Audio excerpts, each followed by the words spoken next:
Imagine this. You stand on the rocky, gravel-strewn shores of the Scandinavian peninsula in the late 8th century AD. The northern wind howls fiercely, carrying a bone-chilling cold that seems to freeze the marrow in your bones. Heavy gray clouds blanket the entire sky, while the dark, ominous sea crashes violently against the jagged rocks, roaring like some colossal beast hidden beneath the waves. Snow still clings to the towering mountain peaks and the dense, endless forests that stretch far beyond the horizon. Even when summer briefly arrives, it lasts only a few short months, barely enough time for crops to grow before the freezing grip returns once more. This is the land we now call Scandinavia, a vast region encompassing the peninsula of Norway, Sweden, and Denmark. Its landscapes are breathtaking, yet brutally unforgiving. Majestic high mountains, thick, impenetrable forests, and a coastline riddled with countless inlets, deep fjords, and bays where the sea surges inward for thousands of kilometers. Winters drag on for 6 months or longer, with heavy snowfall burying small villages entirely. People huddled inside long wooden halls, longhouses, built from sturdy pine logs and heavy stones, lighting fires that offered only meager warmth against the relentless cold. Yet this harsh environment was the greatest teacher. From birth, the ancient Scandinavians learned to adapt to nature's cruelty. They survived by hunting wild game, raising livestock, and, most crucially, fishing in the abundant seas and rivers. The endless coastline, stretching for thousands of kilometers, became not just a source of food and livelihood, but the most vital highway for travel and trade, far more important than any overland route. Under these unforgiving conditions, where sustainable large-scale farming was nearly impossible, the Scandinavians developed extraordinary skills in shipbuilding and seafaring. Generation after generation, they accumulated hard-won knowledge, crafting vessels that were durable, agile, and capable of withstanding the ferocious waves and gales of the North Sea. These ships later became known as Viking longships, sleek, narrow, and remarkably efficient. The hull was constructed using the clinker or lapstrake method, overlapping oak planks riveted together, sealed with tarred wool, moss, or animal hair to make them watertight. This technique produced a strong yet flexible hull that could flex with the waves rather than break. The ships featured a shallow draft, allowing them to glide into shallow rivers or be hauled ashore quickly. A single large square sail, often woven from wool, combined with rowing benches along the length, gave them superb speed and maneuverability, whether sailing with the wind or rowing against it. Prows were often elaborately carved with dragon heads, mythical beasts, or fierce animals, serving both as protective talismans against evil spirits and as terrifying symbols of power that struck fear into enemies before battle even began. But here's an important clarification. The word Viking did not originally refer to any specific ethnicity or nation. It simply meant one who goes on a journey by sea. People who ventured far from home for trade, raiding, or to seek new lands and opportunities. Ordinary villagers, farmers, fishermen, or craftsmen who set sail on an adventure instantly became Vikings for that time. The driving force behind these voyages was not merely greed or a love of war, but raw necessity. Their homeland was poor and resource scarce. Limited arable land could not support a growing population, and younger generations faced hardship. This economic pressure, combined with a deep-seated spirit of adventure and fearless courage in the face of death, propelled them across the waves towards unknown horizons. They traded goods and cultures, and sometimes raided to seize wealth and resources. In essence, this marked a new way of life, one inextricably tied to the sea.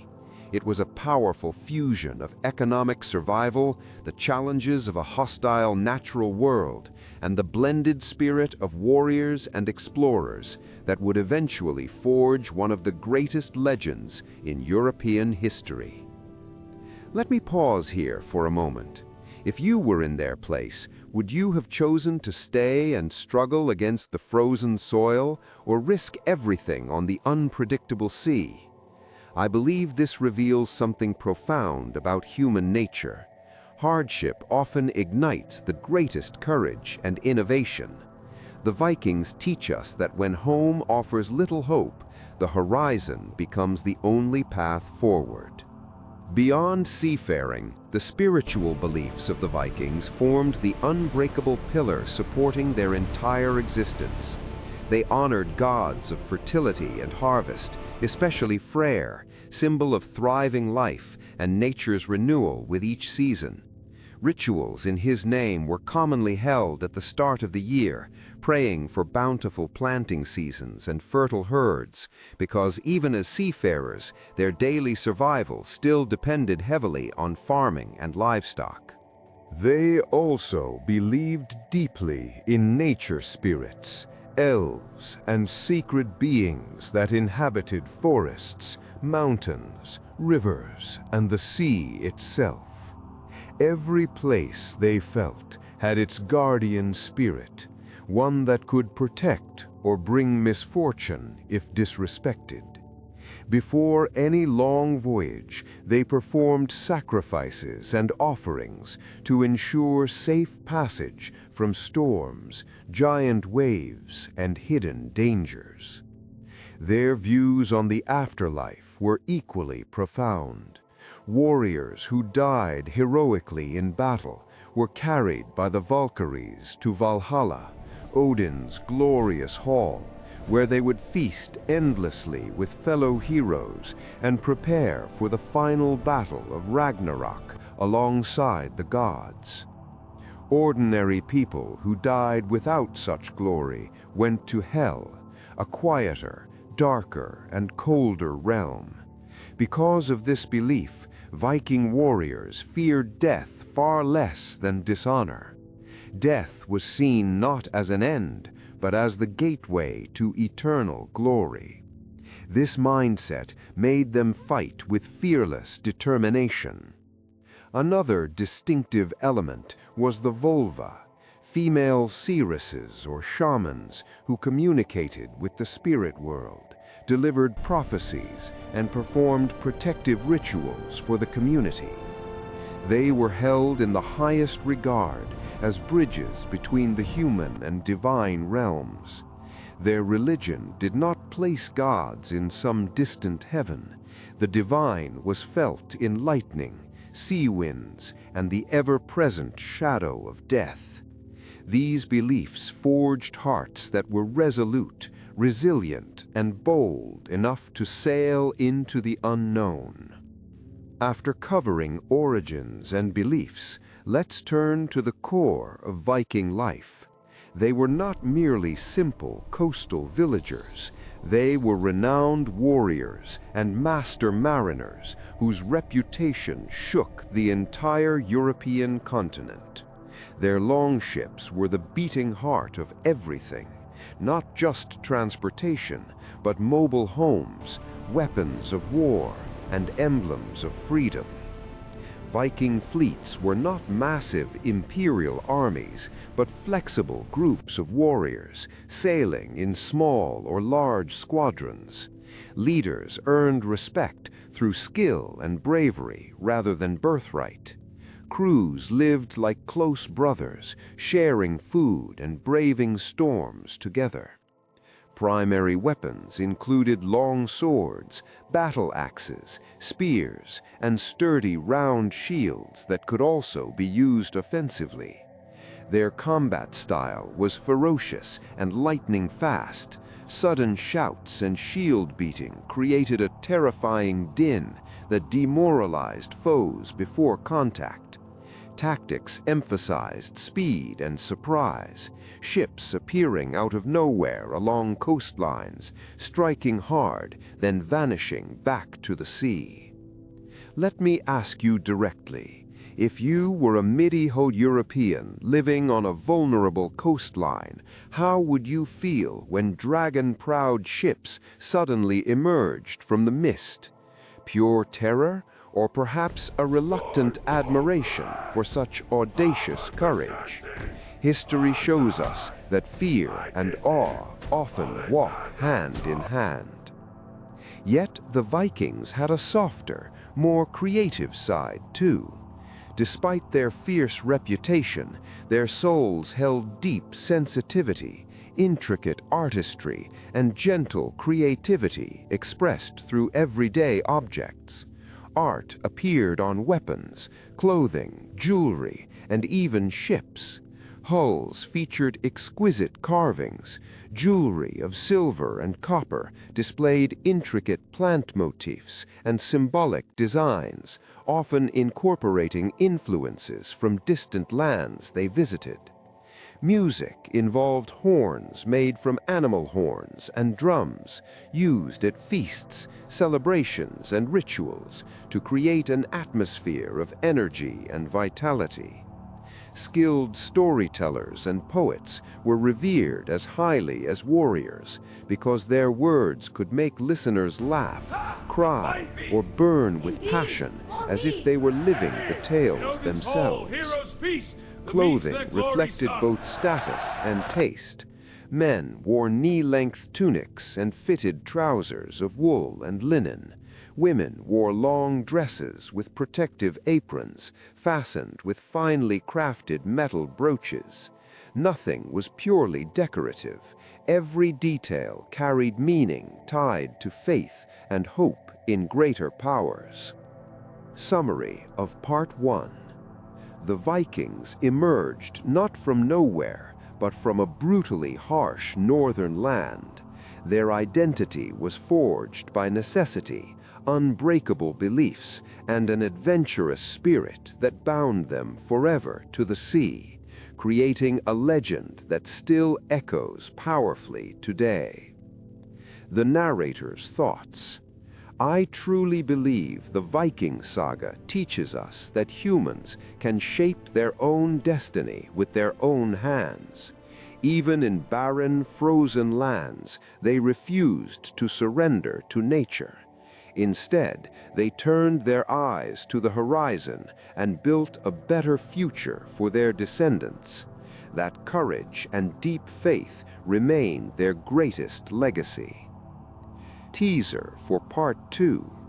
In the next part, we dive deeper into the age of raids and conquests that made all Europe tremble, from the shocking attack on Lindisfarne to the rise of Canute the Great's vast North Sea empire, and the legendary, yet rooted in real events, tales of Ragnar Lodbrok and his sons.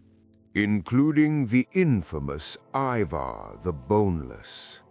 The story grows darker, more intense, and filled with vengeance that still chills the blood. Are you ready to set sail with me into these stormy waters? Let me know when you want Part 2. I'll continue seamlessly and make it just as detailed and immersive. Blood on the Waves, the Age of Raids, Conquest, and the Rise of Canute the Great. The year is 793 AD. A quiet spring morning on the holy island of Lindisfarne, off the northeast coast of England. Monks in simple robes move peacefully among the stone buildings of the monastery, tending to illuminated manuscripts, praying in the chapel, and storing treasures gifted by pious kings. Golden crosses, jeweled reliquaries, and silver chalices that gleam in the soft northern light. The sea is calm. Gulls cry overhead. No one expects danger. Then, from the gray horizon, dragon-prowed ships appear, low, fast, and terrifying. Long oars dip rhythmically into the water. Before the monks could even sound the alarm, the raiders leap ashore with savage cries, axes and swords flashing. The peaceful monastery is turned into a scene of chaos and horror. Buildings burn, treasures are seized, monks are slaughtered or dragged away into slavery. This brutal attack on Lindisfarne sent shockwaves across Christian Europe. Chroniclers described it as divine punishment, but for the Vikings, it was simply the beginning of a new era. The Viking Age had officially dawned. From that moment onward, for nearly 3 centuries, the sight of striped sails and carved dragon heads became the nightmare of coastal communities from Ireland to France, from the British Isles to the Mediterranean. Viking longships were perfectly designed for these lightning raids. Their shallow draft allowed them to navigate rivers deep inland, striking monasteries, towns, and trading posts before defenders could organize. They struck fast, took what they wanted, silver, gold, slaves, food, and vanished back to the sea before larger armies could respond. But not all voyages were pure raids. Many were trading expeditions. Vikings brought furs, walrus ivory, amber, and iron south, exchanging them for glass beads, fine textiles, spices, and silver coins from the Frankish Empire, Byzantium, and even the Islamic Caliphate.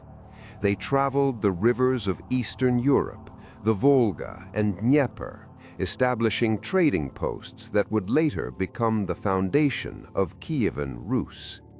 Some ventured as far as Baghdad and Constantinople, serving as elite Varangian guards in the Byzantine emperor's personal bodyguard.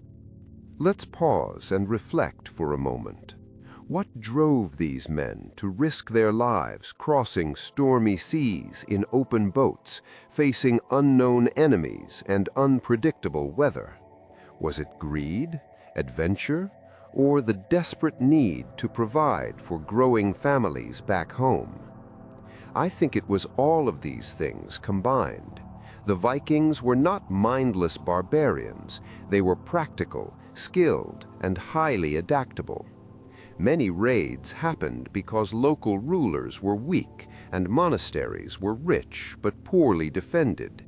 In a way, the Vikings exposed the vulnerabilities of early medieval Europe. One of the most remarkable figures to emerge from this turbulent period was Canute the Great, also known as Canu. Born into Danish royalty, Canute was a true Viking at heart, a warrior who had fought in many campaigns. By 1016, after years of brutal warfare, he had conquered England and become its king. He later added Denmark and Norway to his domains, creating what historians call the North Sea Empire, one of the largest and most powerful realms in northern Europe at the time. Canute was no ordinary raider. He understood that raw conquest was not enough to hold power. He worked to integrate his Scandinavian followers with the Anglo-Saxon population. He married Emma of Normandy, the widow of the previous English king, strengthening political ties. He respected English laws and customs while maintaining strong control through his housecarls, elite professional warriors. He even made a famous pilgrimage to Rome in 1027, where he was received with honor by the Pope and the Holy Roman Emperor. This journey showed his desire to be seen not just as a Viking conqueror, but as a legitimate Christian king of a civilized empire. In 1026, Canute launched a massive campaign against Norway and Sweden. His fleet was enormous. Contemporary sagas describe his flagship, a magnificent dragon ship with up to 60 pairs of oars, its prow and stern gilded with gold, and sails striped in vibrant colors. Archaeological evidence supports the existence of such large vessels. The Roskilde 6 ship, discovered in Denmark and dated to around 1025, measures 37 meters long, the largest Viking ship ever found. This matches the descriptions of Canute's warships perfectly. The campaign culminated in a huge naval battle at the Helgeia River. Canute's forces, which included Danish, English, Slavic, and even some Swedish warriors, faced King Olaf Haraldsson of Norway, later Saint Olaf, and his allies. After heavy fighting, Canute emerged victorious and gained control over much of Scandinavia. By 1028, he sailed triumphantly into Trondheim and claimed the Norwegian throne, installing his son as regent. Canute's rule marked a turning point. He promoted Christianity, built churches, and encouraged peaceful trade. Under his protection, merchants could sail safely across the North Sea. He issued coins bearing his name in England, Denmark, and even Sweden, clear evidence of centralized power. Yet he never fully abandoned his Viking roots. He kept a large fleet and a loyal force of housecarls ready for war. Here's something worth thinking about. Canute is famous for the story of commanding the tide to stop, a tale meant to show his humility before God. Whether true or legendary, it reflects how he wanted to be remembered, not as a ruthless conqueror, but as a wise and pious ruler who understood the limits of human power. Canute's empire, however, proved fragile. It depended heavily on his personal authority and military strength. When he died in 1035, the vast realm quickly began to fracture. His sons struggled to hold it together. Harthacnut, his son by Emma, faced challenges in both England and Denmark. Eventually, the Anglo-Saxon line was restored with Edward the Confessor in 1042. The dream of a unified North Sea empire faded, but the cultural impact remained. Scandinavian settlers had already mixed with local populations in England, the Danelaw, Scotland, Ireland, and Normandy. Their genes, language, laws, and place names still echo in those regions today. After Canute's death, the Viking Age did not end abruptly. It gradually transformed. Many Vikings shifted from raiding to settlement. They established kingdoms in Ireland. Dublin became a major Viking stronghold, founded cities like York or Jorvik, and integrated into local societies. Some converted to Christianity, which slowly softened the old pagan warrior culture.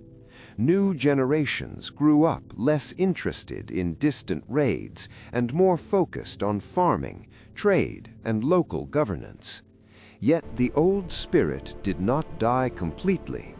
In 1066, the year famously changed English history, 3 armies with strong Viking influences clashed for the English throne. Harold Godwinson, with Scandinavian blood on his mother's side, faced both Harald Hardrada of Norway, the last great Viking king, and William the Conqueror of Normandy, whose ancestors were Vikings who had settled in France. Harald Hardrada, known as Hard Ruler, was a legendary figure. As a young man, he fought at the Battle of Stiklestad in 1030 alongside his half-brother King Olaf. After defeat, he fled and spent years as a Varangian mercenary in the Byzantine Empire, fighting in Sicily, Bulgaria, and the Holy Land. He amassed enormous wealth and returned to Norway to claim the throne. In 1066, encouraged by Tostig Godwinson, Harold's rebellious brother, Harold invaded England with a large fleet. He won at Fulford, but was killed at the Battle of Stamford Bridge, an event often called the end of the Viking Age. William the Conqueror, though Normand, descended from Viking Rollo. His army also used longships and carried strong Scandinavian military traditions. The Battle of Hastings in 1066 brought Norman, Viking-influenced rule to England, completing a long cycle of Scandinavian impact on British history. Even after 1066, occasional Viking-style raids continued. In 1069-70, Danish forces under Svein II attempted to challenge William. In the 12th century, Norwegian kings still launched expeditions, but the golden age of independent longship raids was fading. Larger, more organized kingdoms emerged in Scandinavia. Christianity became dominant. New ship designs, heavier, more suited for trade and defense, began to replace the classic longship. The world was changing, and the Vikings adapted once again. Summary of Part 2. The Viking Age was defined by daring raids that terrorized Europe, but also by ambitious conquerors like Canute the Great, who built temporary empires. From the shocking sack of Lindisfarne to the dramatic battles of 1066, this era blended violence, trade, settlement, and cultural fusion. The Vikings did not simply destroy, they reshaped the map of Northern Europe and left a lasting genetic and cultural legacy. The narrator's thoughts. Canute's story fascinates me because he shows the evolution from pure Viking raider to sophisticated ruler. He understood that lasting power required more than the sword. It needed law, religion, and integration. Yet even he could not make his empire endure beyond his lifetime. It reminds us that great leaders can change history, but no empire is truly immortal. The Vikings' greatest achievement may not have been conquest, but their incredible adaptability and the way they influenced the lands they touched. Teaser for Part 3. Next, we enter the realm of living legend, the dramatic and often blood-soaked sagas of Ragnar Lodbrok and his famous sons, especially Ivar the Boneless. We'll explore how these semi-legendary figures led the great Heathen army, conquered kingdoms in England, performed ritual executions like the Blood Eagle, and left a trail of vengeance and conquest that still captivates the world today. The story becomes darker, more personal, and filled with revenge, betrayal, and larger-than-life heroism. Ready for the next chapter of fire, blood, and dragon ships? Just say the word, and I'll continue with Part 3, even longer, richer in historical detail, and just as immersive. Flames of Vengeance, the legend of Ragnar Lodbrok and the wrath of his sons. Picture the scene. It is the middle of the 9th century. A Viking longship cuts through the cold waters of the North Sea, its dragon-headed prow slicing the waves like a predator on the hunt. At the helm stands a man whose name would echo through centuries of sagas and songs, Ragnar Lodbrok, or Ragnar Hairy Breeches. Whether he was one single historical warlord or a legendary composite woven from the deeds of several real Viking leaders remains debated among historians. Contemporary records from the Anglo-Saxon Chronicle mention raiders named Ragnall or Reginherus around 840 AD, and some scholars link these to the figure who inspired the later myths.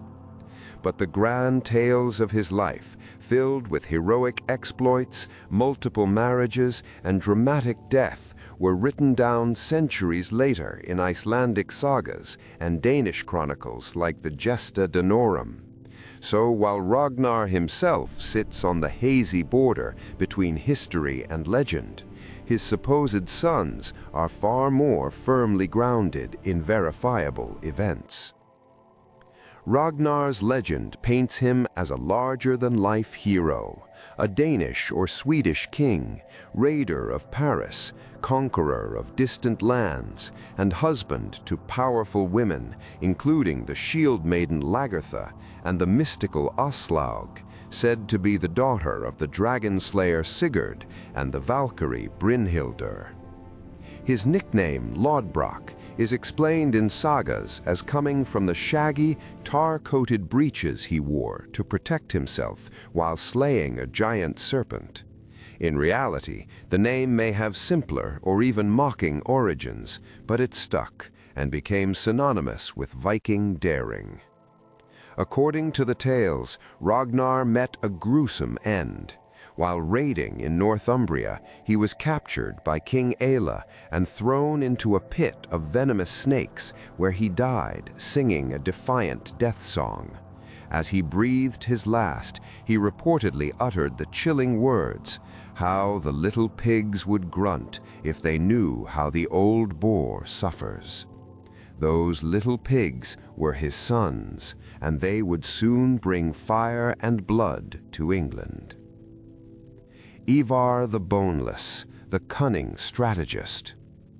The most famous and feared of Ragnar's sons was Ivar the Boneless, Ivar hin Beinleysus. Historical sources confirm that a Viking leader named Ivar, sometimes identified with Imar, king of Dublin, was a real and ruthless commander in the mid to late 8th century. He is best known as one of the principal leaders of the Great Heathen Army, a massive Viking coalition that invaded England in 865 AD. Why the Boneless? The sagas offer several explanations, some mythical, a curse from his mother Aslaug after Ragnar ignored her warning about waiting before consummating their marriage, others more practical.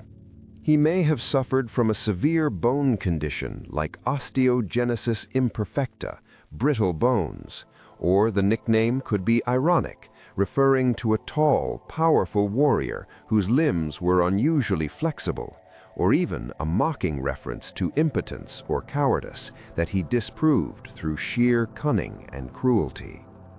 Some sources suggest it came from the Latin exosus, meaning hated, due to the terror he inspired among Christians. Whatever the origin, Ivar was no weakling in battle. He was carried into fights on a shield when necessary, but his mind was his sharpest weapon. In 865, Ivar, together with his brothers Halfdan, or Hvitserk, and Ubba, landed in East Anglia with a large force, the Great Heathen Army. Their stated goal, according to later sagas, was vengeance for their father's death. They quickly moved north, captured Jorvik in 866 to 867, and defeated the Northumbrian kings Osbert and Aelle. The sagas claim they subjected Aelle to the infamous blood eagle ritual, carving open his back, breaking his ribs, and pulling out his lungs to form wings as a sacrifice to Odin. Whether the blood eagle was a real Viking practice is still hotly debated. It appears only in late skaldic poetry and sagas written long after the events, with no direct archaeological proof on any skeleton. Some scholars argue it was a literary exaggeration or misunderstanding by Christian writers eager to portray pagans as barbaric. Recent medical and historical analysis, however, suggests it could have been physically possible with the tools and knowledge available. Data from this part is a mix of saga tradition and historical record. The ritual itself remains unconfirmed and may be legendary embellishment. Ivar's campaigns were not just about revenge. He showed remarkable strategic brilliance. After taking York, the army wintered there and used it as a base. In 869, they conquered East Anglia and, according to tradition, killed King Edmund the Martyr, later Saint Edmund, after he refused to renounce his Christian faith. Ivar demanded tribute and submission. When Edmund defied him, the king was reportedly shot with arrows and beheaded. Ivar then installed puppet rulers in conquered territories, extracting wealth while maintaining control. Ivar also campaigned in Ireland, where he is often linked with Eamar of Dublin. He helped establish Viking kingdoms there and ruled parts of the Irish Sea region. By the early 870s, he had become one of the most powerful Viking leaders in the British Isles. His death around 873 is recorded in the Annals of Ulster. A mass grave at Repton in Derbyshire, containing the remains of hundreds of warriors and dated to the time of the Great Heathen Army, has been speculatively linked to Ivar, though this remains unproven. Let me stop here and share a thought with you.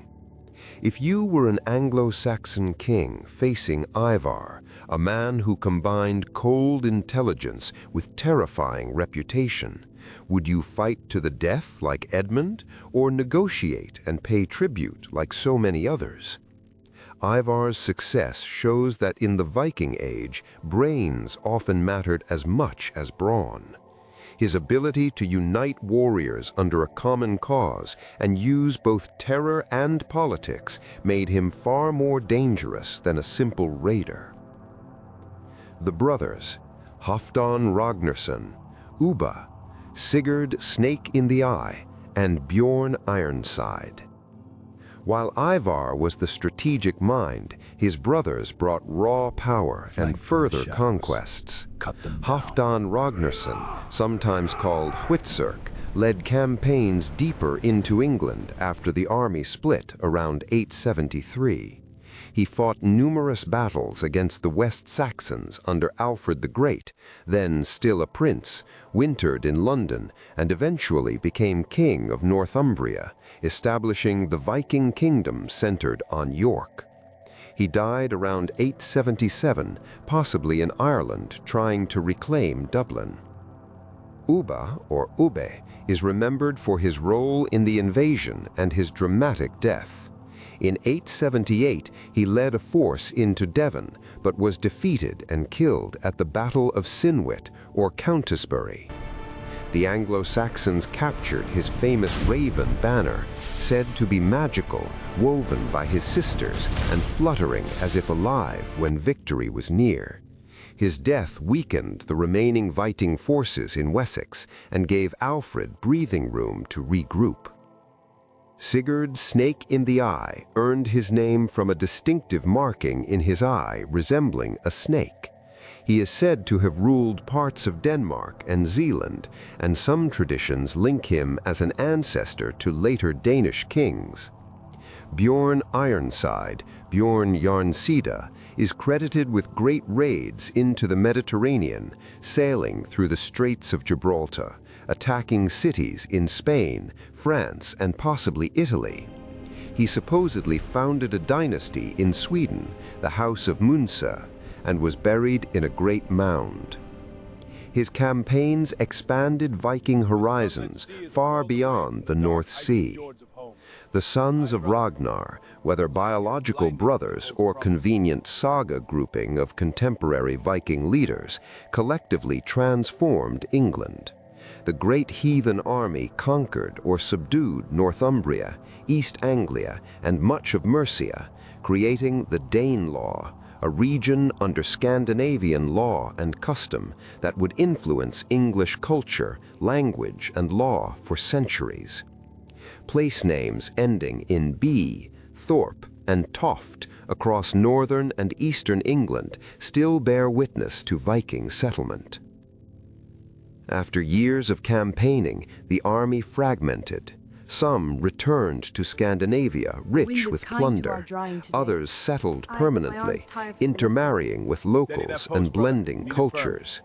The old pagan ways slowly gave way to Christianity, but the Viking impact endured. Summary of Part 3.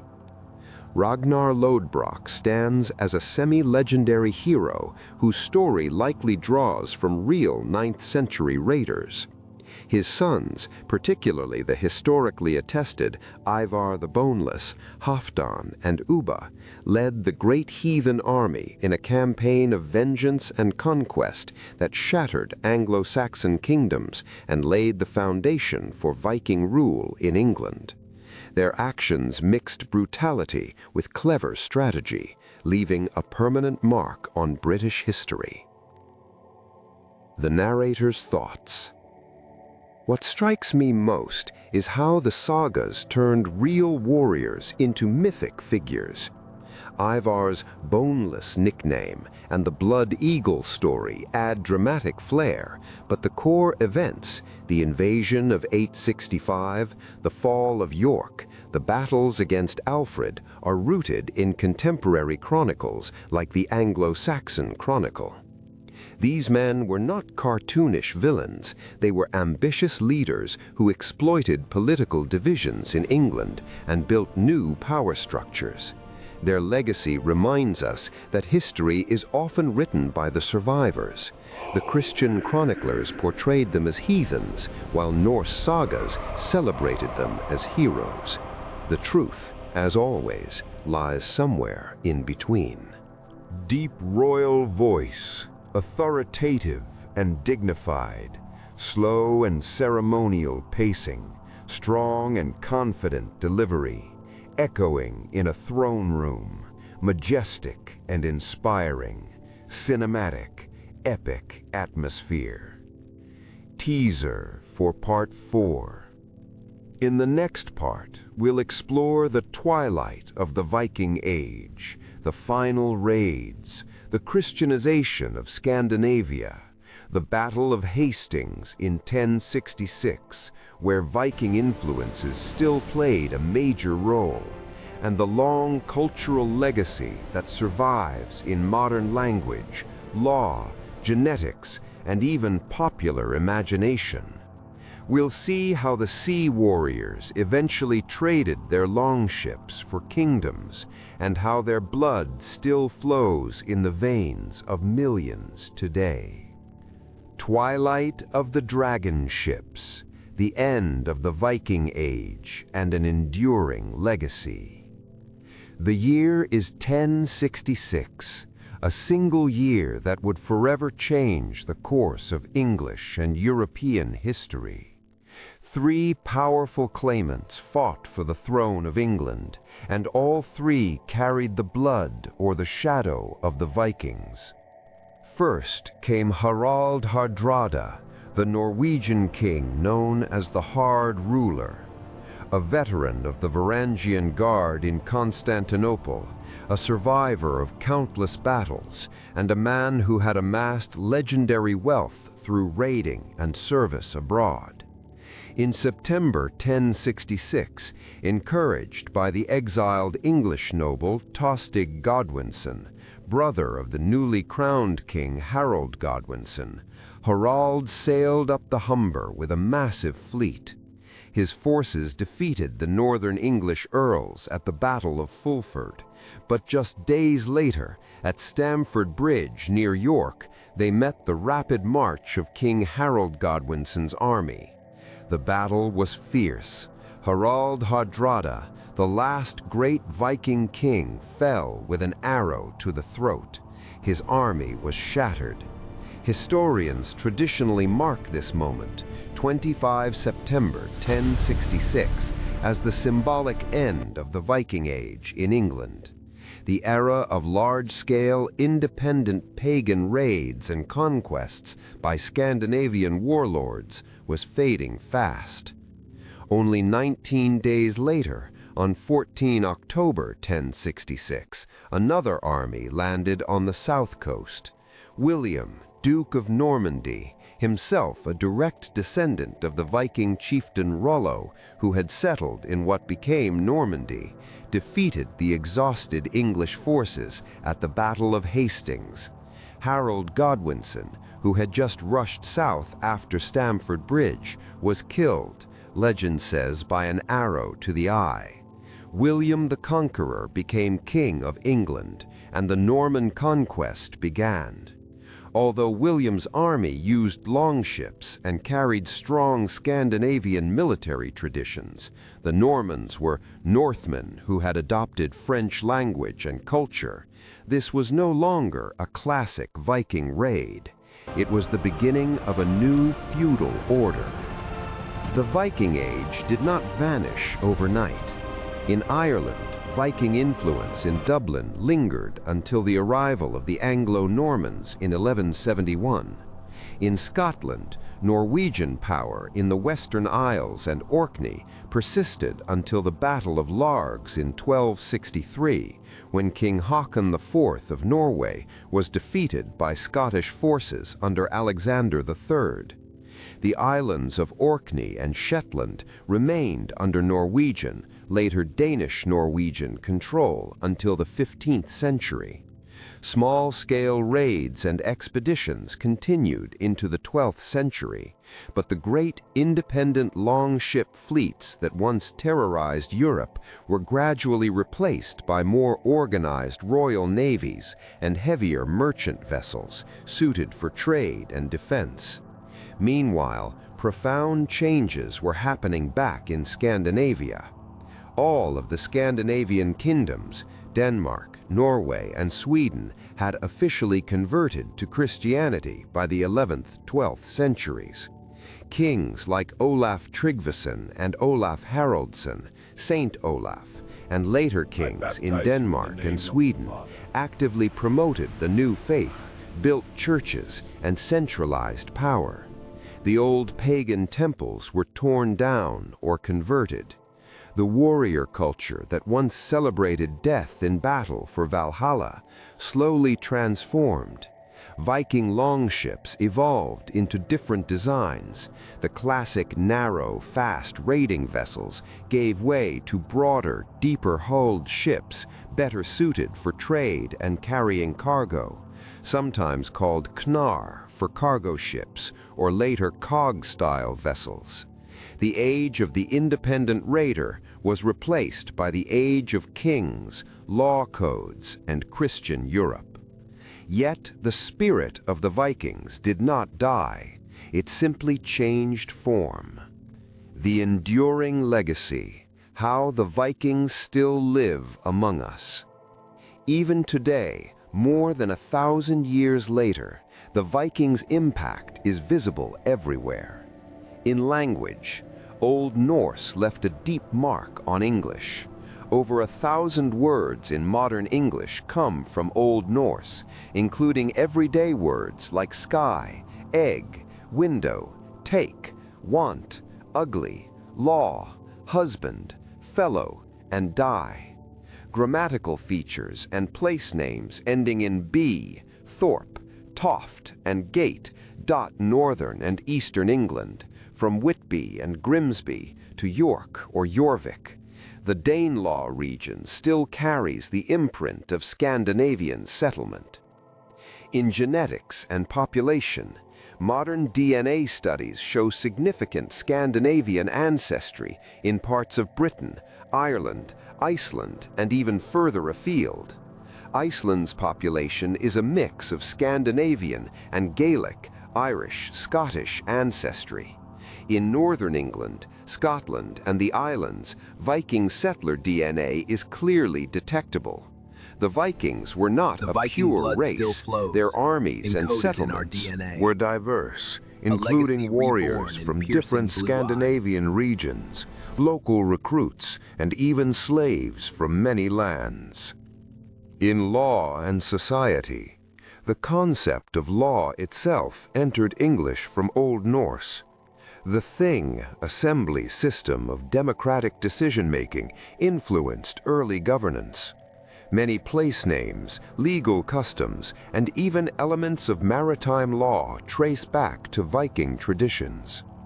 In culture and imagination, the Icelandic sagas preserve their stories, epic tales of heroism, revenge, exploration, and human drama. Viking art styles, shipbuilding techniques, and mythology continue to inspire. In modern popular culture, from films and TV series like Vikings and The Last Kingdom, to video games, music, especially metal, and even fashion, the image of the dragon ship and the horned helmet, though historically inaccurate for battle, remains iconic. In exploration, the Vikings were among the first Europeans to reach North America. Around the year 1000, Leif Erikson, son of Eric the Red, established a short-lived settlement at L'Anse aux Meadows in Newfoundland, Canada, centuries before Columbus. They also settled Greenland, Iceland, and parts of Russia, contributing to the founding of Kievan Rus. The Vikings were never just raiders. They were traders, settlers, explorers, shipbuilders, lawmakers. They adapted to harsh environments, mixed with local populations, and left lasting traces wherever they went, from the fjords of Norway to the rivers of Russia, from the coasts of England to the shores of North America. Final summary of the entire story. The Viking Age began in the late 8th century with raids like Lindisfarne in 733 and lasted roughly until the mid to late 11th century, traditionally ending with Harald Hardrada's death at Stamford Bridge in 1066. It was driven by a combination of population pressure, limited farmland at home, advanced shipbuilding, a warrior culture rooted in pagan beliefs, and a restless spirit of adventure. From small raiding parties to great armies and even temporary empires like Knut's North Sea Empire, the Vikings reshaped Northern Europe. They terrorized, traded with, settled among, and eventually blended into the societies they encountered. By the 12th century, Scandinavia had become Christian kingdoms integrated into medieval Europe, but their legacy lived on in bloodlines, languages, laws, place names, and stories. The narrator's final thoughts. The Vikings fascinate us because they represent something deeply human, the refusal to be limited by harsh circumstances. In frozen, resource-poor lands, they looked to the sea and said, "We will make our own destiny." They were capable of terrible violence, but also of remarkable creativity, courage, and adaptability. Their sagas teach us about honor, revenge, exploration, and the fleeting nature of power. Canute could command armies and claim empires, yet even he could not stop the tide. Ivar the Boneless could conquer kingdoms through cunning, yet his physical limitations remind us that strength comes in many forms. Today, when we face our own challenges, climate, economic pressure, uncertainty, the Viking spirit still whispers, "Build strong ships, face the storm, and sail toward new horizons." Their dragon ships may no longer ply the North Sea, but their stories continue to inspire. In Iceland, reconstructed longships still sail. In museums, preserved ships like the Oseberg and Gokstad tell silent tales of craftsmanship. And in our DNA, our words, and our imagination, the Vikings sail on. The age of the sea warriors has ended, but their legend burns brighter than ever. The end of the series. Thank you for sailing with me through this long journey, from the harsh fjords of Scandinavia, through centuries of raids and conquests, the rise and fall of kings and empires, to the quiet but powerful legacy that still shapes our world.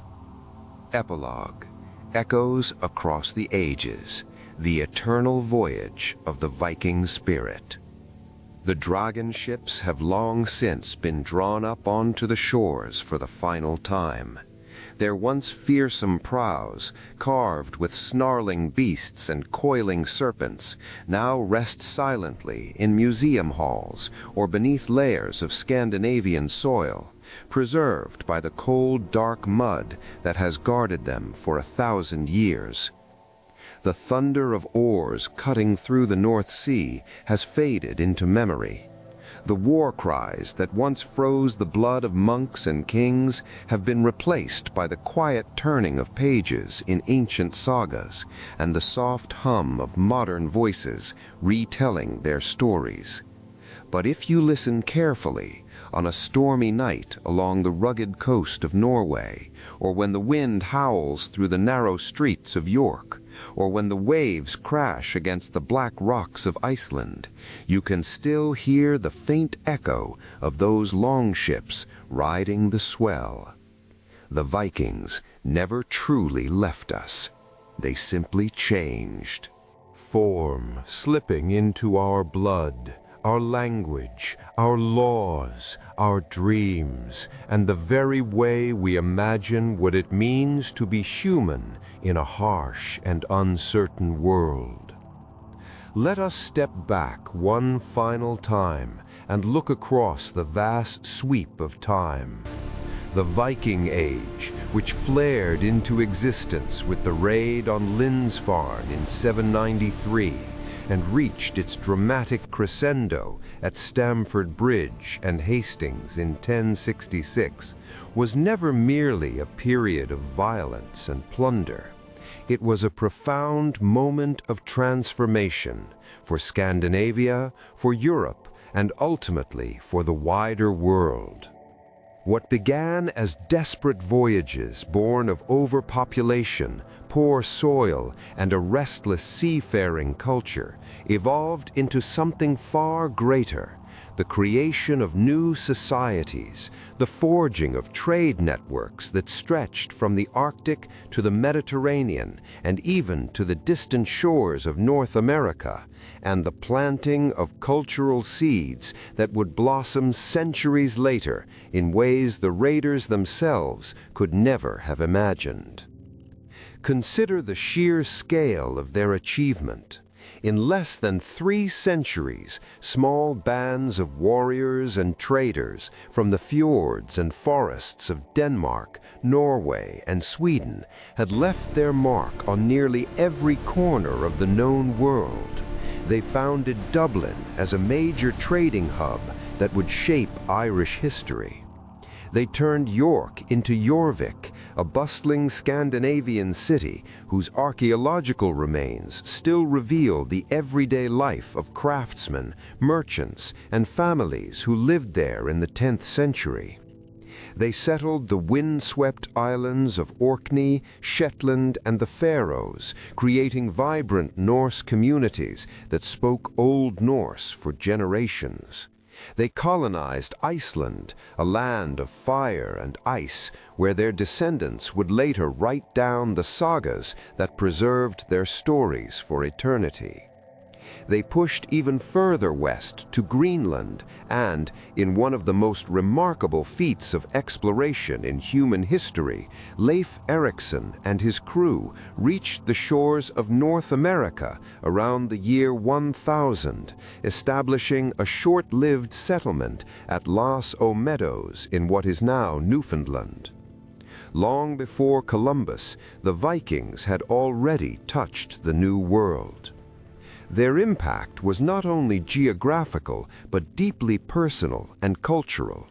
Viking settlers intermarried with local populations wherever they went.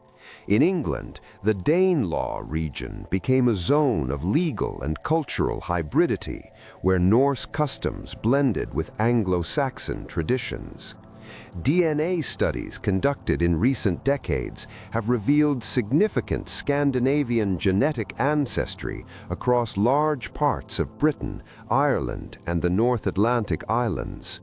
Modern Icelanders carry a unique mixture of Norse and Gaelic heritage, a living testament to the unions between Viking men and women from Ireland and Scotland who were brought as settlers or captives. In Normandy, the descendants of Rollo's Vikings eventually produced William the Conqueror, whose victory at Hastings in 1066 reshaped the English language, law, and aristocracy forever. The Normans, Northmen who had become French in speech and custom, carried Viking seafaring DNA and military tradition into the heart of medieval Europe. Even their ships, those magnificent longships that embodied both beauty and terror, left an indelible technological legacy. The clinker-built construction, the flexible hull that could ride the waves rather than fight them, the shallow draft that allowed riverine penetration. These innovations influenced ship design across Northern Europe for centuries. Later medieval cogs, and eventually the great sailing ships of the Age of Exploration, owed indirect debts to the engineering genius of Viking shipwrights. When you stand before the reconstructed Gokstad or Oseberg ships in Oslo, or the Roskilde ships in Denmark, you are not merely looking at ancient relics. You are gazing at the physical expression of a people who refused to be confined by the land they were born into. But perhaps the most powerful legacy lies in something less tangible, the Viking spirit itself. It is the refusal to surrender to harsh circumstances. It is the willingness to launch oneself into the unknown, whether that unknown is a stormy sea, a foreign shore, or an uncertain future. In an era when most people lived and died within a few miles of their birthplace, the Vikings chose mobility, risk, and possibility. They were not superhuman. They suffered from disease, hunger, betrayal, and the brutal realities of combat just like anyone else. Yet they cultivated a cultural ethos that celebrated courage, resilience, and the pursuit of glory. Whether that glory came through battle, trade, exploration, or the crafting of beautiful objects. Their art, often overlooked in popular depictions that focus only on violence, revealed a sophisticated aesthetic sensibility. Intricate animal styles, the gripping beasts, interlacing ribbons, and stylized dragons found on brooches, weapons, runestones, and ship prows demonstrate technical mastery and a deep symbolic worldview. These designs were not mere decoration, they carried meaning, invoking protection, power, and connection to the divine. Even their poetry, preserved in skaldic verse and the Eddas, shows a love of complex wordplay, metaphor, and the celebration of heroic deeds. The sagas themselves, written down in Iceland centuries after the events, are among the greatest achievements of medieval literature, blending history, legend, family drama, and philosophical reflection in ways that still move readers today. As Christianity spread across Scandinavia in the 10th and 11th centuries, the old gods gradually receded. Odin, Thor, Freyr, and the stories of Ragnarok gave way to the cross and the teachings of the Church. Yet the transition was rarely clean or total. Elements of pagan belief lingered in folklore, place names, and seasonal customs. In remote areas, people continued to consult seeresses or leave offerings at sacred groves long after official conversion. Even today, traces of Norse mythology survive in our calendar. Tuesday is Tyr's Day, Wednesday is Odin's Day, Woden's Day. Thursday is Thor's Day, and Friday is Frigg's or Freya's Day. The days of the week themselves carry the names of Viking gods into the modern English language. The political landscape of Scandinavia also transformed. Small chieftaincies and independent raiding bands coalesced into the medieval kingdoms of Denmark, Norway, and Sweden. Strong monarchs centralized power, built cathedrals, issued law codes, and participated in the wider Christian European order. The Viking Age gave birth to the Scandinavian nations we recognize today. Denmark, once the launching pad for Knut's North Sea Empire, became a major medieval power. Norway, home to explorers like Leif Erikson, developed a distinct identity tied to the sea. Sweden, with its eastern connections through the Varangians and the rivers of Russia, looked both west and east. All three countries eventually embraced Lutheranism during the Reformation, but the deep cultural roots planted during the Viking Age continued to shape their societies. From a strong emphasis on maritime trade and exploration to a cultural memory of independence and resilience. In the modern world, the Vikings have experienced a remarkable revival. Since the 19th century, when Romantic nationalism swept across Europe, the image of the Viking has been both celebrated and romanticized. Victorian scholars and artists portrayed them as noble savages or heroic ancestors.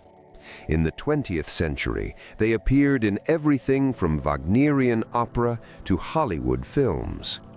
Today, they dominate popular culture through television series like Vikings and Vikings Valhalla, video games such as Assassin's Creed Valhalla and God of War, and a thriving living history and reenactment scene. Museums across Scandinavia and beyond draw millions of visitors eager to see reconstructed longships, runestones, and artifacts. Festivals, boat-building projects, and experimental archaeology keep the practical skills alive. Yet this modern fascination also invites reflection. We must be careful not to reduce the Vikings to cartoonish stereotypes, horned helmets, which they never wore in battle, mindless berserkers, or purely violent raiders. The historical reality was far richer and more nuanced. Viking society included powerful women who managed farms, engaged in trade, and sometimes took up arms as shield maidens, though the extent of female warriors remains a topic of ongoing archaeological debate. It included skilled artisans, poets, merchants, and farmers who built thriving communities. It included slaves and freedmen, locals and foreigners, pagans and early Christians living side by side. The Vikings were products of their time, capable of great cruelty in war, just as their contemporaries in Europe and elsewhere were, but also capable of remarkable adaptability, legal innovation, and cultural creativity. Their story also carries important lessons for our own age. In a world facing climate change, resource scarcity, mass migration, and geopolitical uncertainty, the Viking experience resonates. They faced harsh environmental conditions at home and chose expansion, innovation, and connection with distant lands rather than isolation. They demonstrated that human societies can adapt, mix, and create new identities when old ways no longer suffice. At the same time, their history warns us about the human cost of conquest, the suffering of those who were raided, the trauma of displacement, and the moral complexity of power gained through violence. As we stand in the 21st century, the Vikings continue to sail through our collective imagination. Their long ships may no longer ride the waves, but their spirit, that fierce determination to face the storm, to seek new horizons, and to shape one's own destiny, remains alive. In the entrepreneur who builds something new against the odds, in the explorer who ventures into unknown territories, whether physical or intellectual, in the artist who creates beauty from difficult materials, and in every person who refuses to be defined by limitation, something of the Viking endures. When the wind rises and the sea grows restless, remember the men and women who once launched fragile wooden vessels into the vast unknown. Remember the dragon prows cutting through the mist, the striped sails billowing in the gale, and the voices raised in defiance or in song. Remember that history is not only written by kings and chroniclers, but also by ordinary people who dared to cross the water in search of a better tomorrow. The voyage of the Vikings did not end in 1066. It simply changed course. And as long as humans look to the horizon with courage in their hearts and the wind at their backs, the spirit of those ancient sea warriors will continue its eternal journey across oceans of time, memory, and imagination. Skål to the Vikings. May their stories never fade, and may we all find within ourselves a spark of the fire that once burned so brightly in the cold northern land.